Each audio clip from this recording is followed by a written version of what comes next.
Light within my heart, light within my thoughts, light within my words. May one and all and everything, blessed and loved, ever be. Welcome.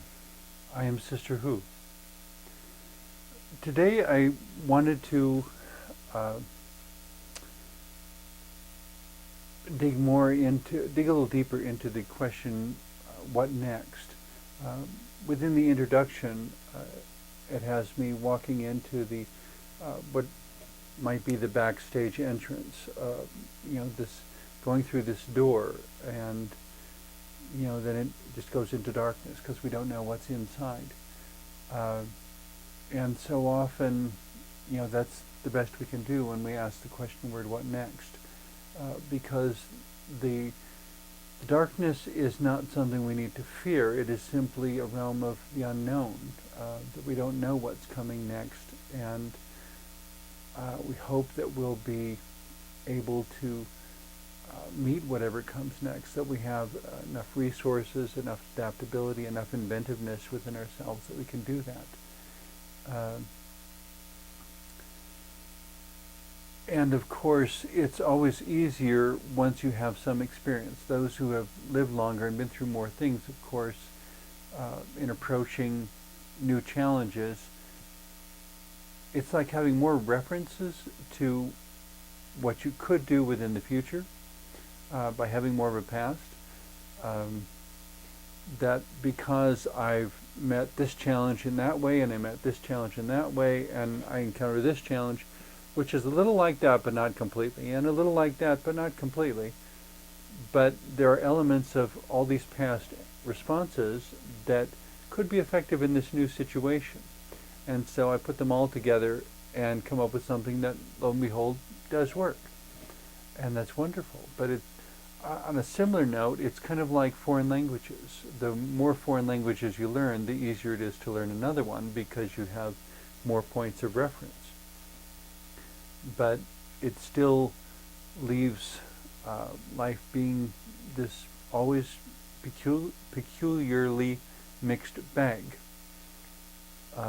This strangely mixed combination of dark and light and all sorts of shades of gray, and things that aren't exactly what we wanted, but they're close, and things that we definitely didn't want, but in the bigger picture they somehow sometimes don't seem to matter as much as, that we were threatened, if this happened it would be terrible, and then we go through it and find out, well, it wasn't as bad as I thought.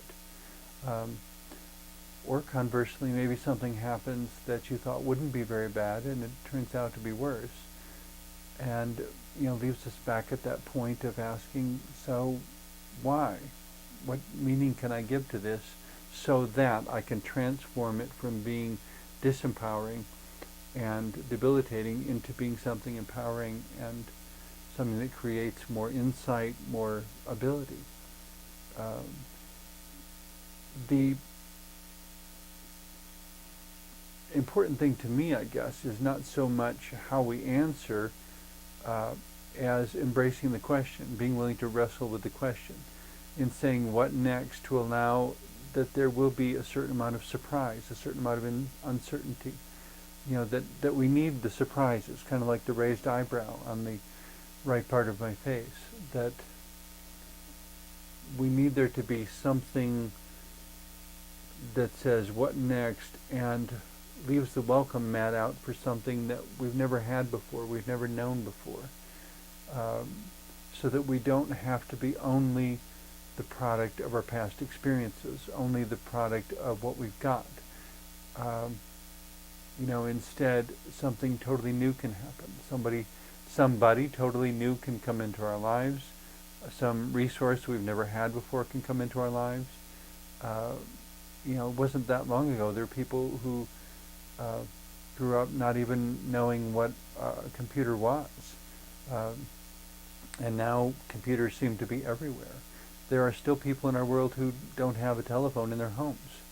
And so, when or if they would ever get a telephone, that would be a whole transition to go through.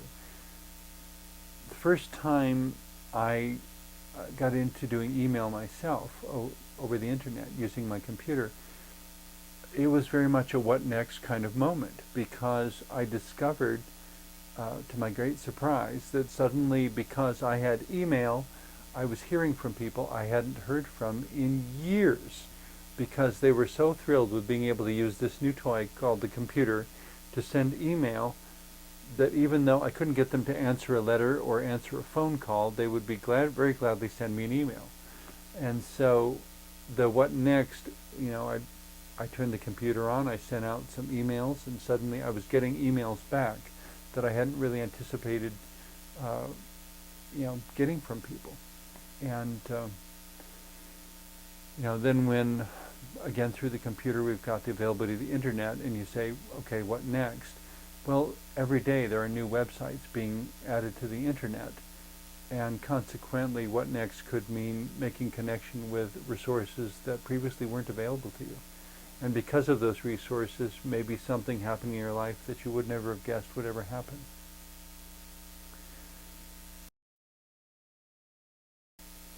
The thing that persists through all of this, ultimately, where I keep trying to tell people now, is that our best resource is each other. Because even when the power goes out and the computer doesn't work anymore, we still have each other. And if we're used to doing things a certain way, and a natural disaster, a tornado, earthquake, hurricane, what have you, comes along, and suddenly everything changes, we still have each other. When numerous times across the United States throughout the last 100 years, there have been major disasters associated with tornadoes, that they would, in a matter of minutes, half of a town would be gone, and people would be rebuilding houses by the hundreds. And suddenly we have, in moments, we suddenly have all these homeless people. But what they still have in that moment, it's not that they have lost everything. They have lost their house, they have lost certain possessions, they have lost certain abilities and resources. They still have each other, and most importantly, they have a new beginning. And the question is how they can make use of that new beginning, and how they can make even more use of it together than they could operating all by themselves. When we work together, it's amazing what we can accomplish. But that is so easy to forget when we're busy sending emails and answering the telephone and doing all the dailiness of life, to remember that our greatest resource is each other. In a similar note, as a person of faith, I also count that there are the others who are not physical. There is God. I believe in angels. I believe in the persistence of the human spirit after death. I don't know whether friends who have died can hear me or not. If they can, it's a one-way communication because I can't hear them, but there's something even about their memory that continues to inspire me and empower me. That in thinking back on, when somebody asks, well, how would so-and-so handle this situation? Or maybe something that we did with that person that was a wonderful memory, we might have an opportunity to do something similar with another person. And so that moment of new friendship suddenly becomes this deep, complex, wonderful, inspiring event, because it's not just the event in and of itself, it's the most recent manifestation of a previous event, of a beautiful, treasured memory, an echo of a time of love and wonderful bonding as friends. The point I guess all of this brings back to me is, in saying what next, it's not what next I'm all by myself, it's what next with collaborators whom I know in the present, collaborators whom I've known in the past, and strangers with whom I may collaborate in the future. Could make so much difference in terms of how things turn out, in the same way that we could make a difference in somebody else's life. what next ultimately depends upon each of us, and what we're willing to give to a situation, and what other people are willing to give to a situation. And sometimes the circumstances turn out the way they do just because of what was or wasn't given.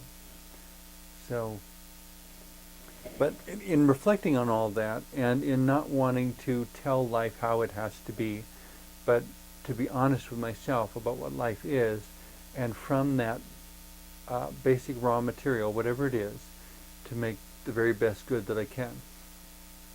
From all of that, as I was working on my third album of original songs, I came up with a song that I just decided to make it the title song of the album, Along the Way.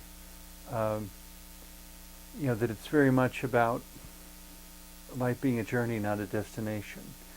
That what makes the journey work, what makes the journey beautiful and special, is having each other along the way, and not trying to decide who's better than whom, but simply holding hands, like a greeting card that I saw many, many years ago that said, don't walk ahead of me, I may not follow. Don't walk behind me, I might not lead.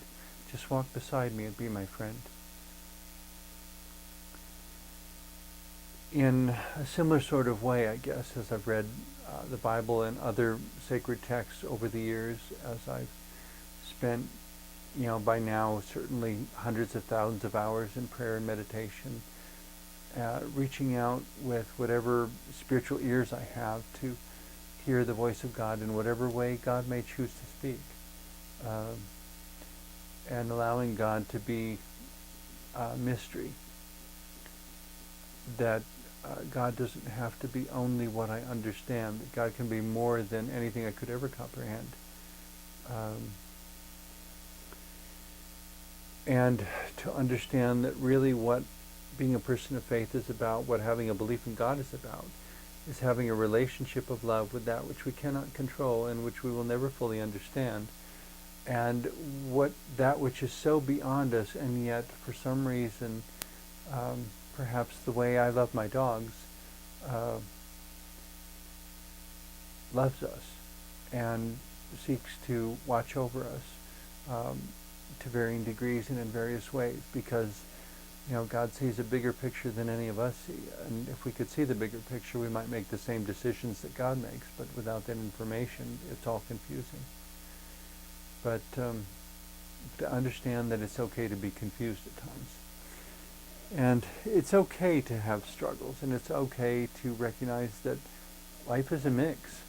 And, as Jesus said, rejoice with those who rejoice and mourn with those who mourn. That we can be fully present with each other and empathically, empathically,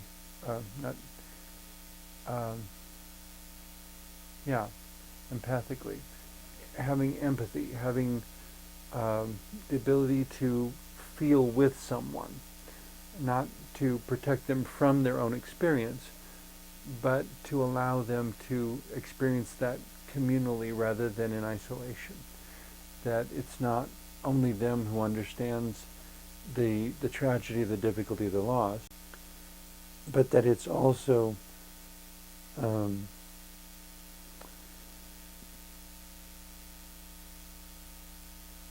sharing that moment with someone who really does understand, and in dispelling the isolation, finding that they may have greater emotional strength to deal with the challenge, and to know that it's not meaningless. It's all part of a journey. It's all part of a formation. Sometimes it's not so much the answers we have or the ways we succeed in coping as it is the person we become by participation in that journey. So, as I was getting ready for my third album, I wrote a song. It's simply called Along the Way, or Along the Way.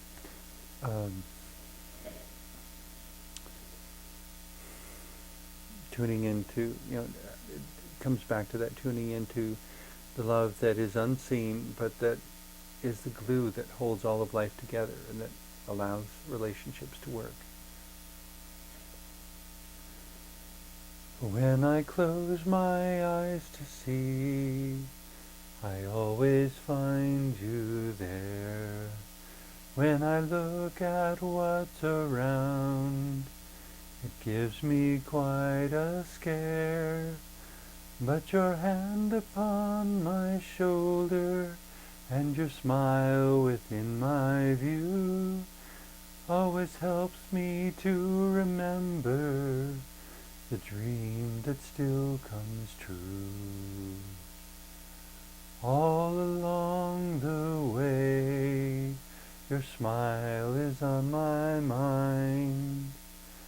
All along the way, I continue to find that sunny days have rain, and clouds have rainbows too, and somewhere in between there's me and you.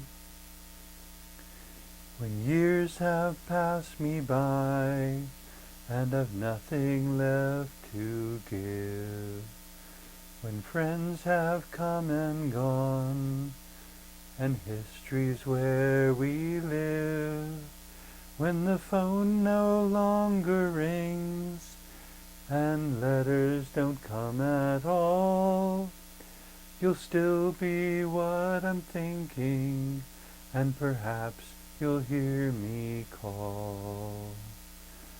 All along the way, your smile is on my mind. All along the way, I continue to find that sunny days have rain, and clouds have rainbows too, and somewhere in between there's me and you. Was all this meant to be?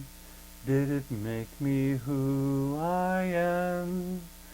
Did I learn all that I could? Do I finally understand? Can my growth into the one whom I am today help me to at last give thanks for each moment on the way? All along the way, your smile is on my mind. All along the way, I continue to find that sunny days have rain, and clouds have rainbows too, and somewhere in between there's me and you.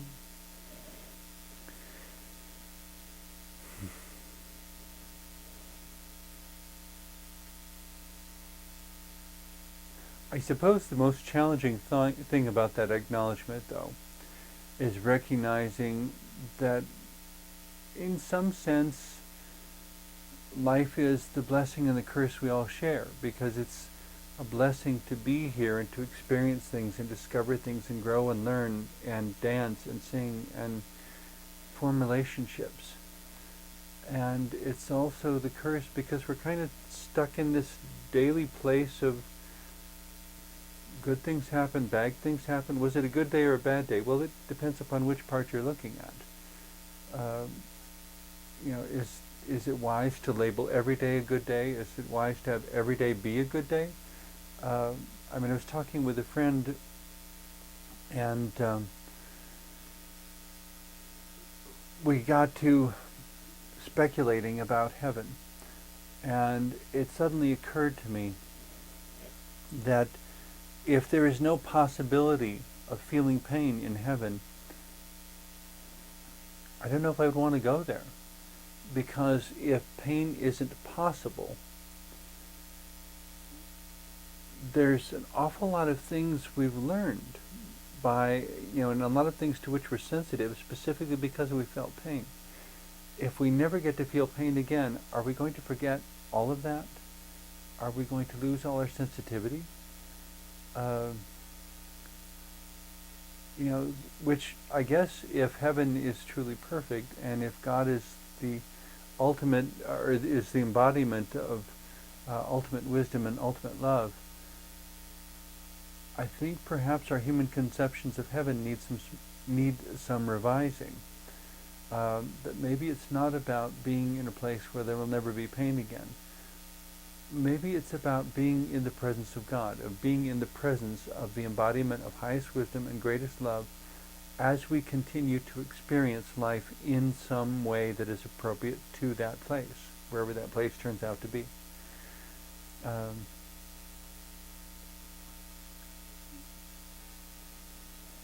Regardless, though, it still leaves us with the opportunity to make the journey together rather than to make it alone, and to recognize how interconnected and interdependent everything is, and that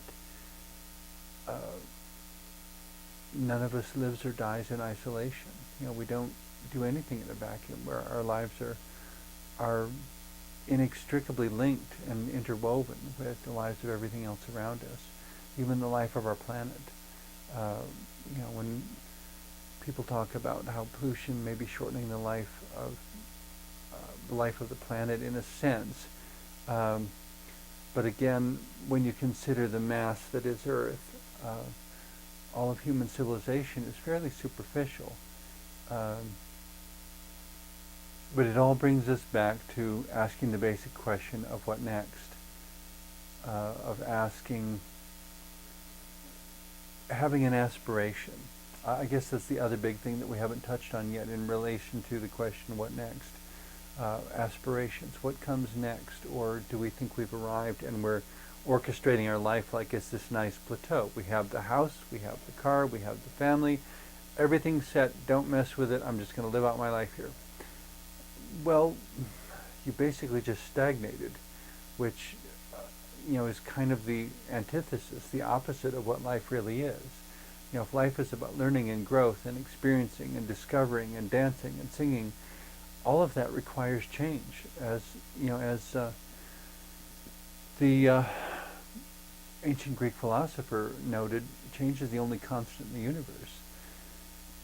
So when we say what next, it seems to me to be able to say what next, we have to have accomplished a at least respectful, hopefully good relationship with this dynamic of change within our own lives and within the lives of those around us. That as their lives change also, we find ways to continue holding hands, and if their changes are really for their best, that if necessary, we love them enough to let go.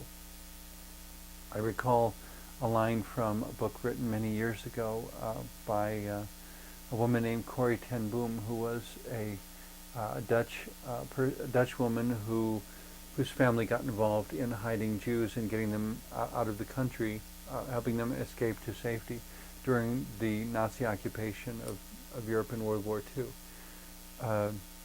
And eventually they were found out and carted off to concentration camps. She survived and was liberated from the camps by supposedly some clerical error, I guess, but she did survive, and then after the war traveled around the world talking about her experiences a lot. And she said, I always try to hold things loosely because it always hurts so much when God has to pry my fingers open. And there's a sense in which we really don't own anything except the present moment. And so when we say what next, it's almost like telling God, I'm ready to receive whatever your love and wisdom has for me, whatever is in your hands.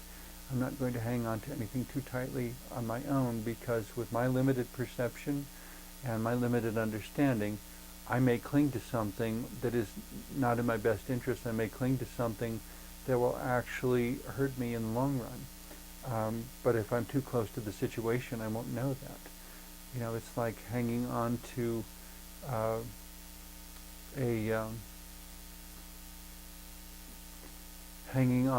sinking ship. Don't abandon the ship, stay with the ship. Well, you could ride it all the way to the bottom of the ocean if you want. At some point, if you're going to live, you have to let go. and look for a different ship, or look for something in whatever ocean you find yourself in to continue the living. As long as you have the life, might as well continue it. Death will come when it needs to, without any help from any of us. In the interim, there's a whole lot of potential and a whole lot of discoveries and magic locked up in each one of us. It's as if every person is a care package from God with surprises and secrets and possibilities that people haven't ever imagined. When Galileo was born, nobody knew what he would become. When Leonardo da Vinci was born, nobody knew the drawings and paintings that he would do. And on it goes with, and every single person watching this show could be just like that, So it comes down, when we say what next, it's asking God, show me what's within me. What is important is the openness to say that I think there just might be some sort of divine magic within me that is yearning to get out, to do something beautiful and meaningful and wondrous in this world. Please help me not to be the reason that it doesn't get out.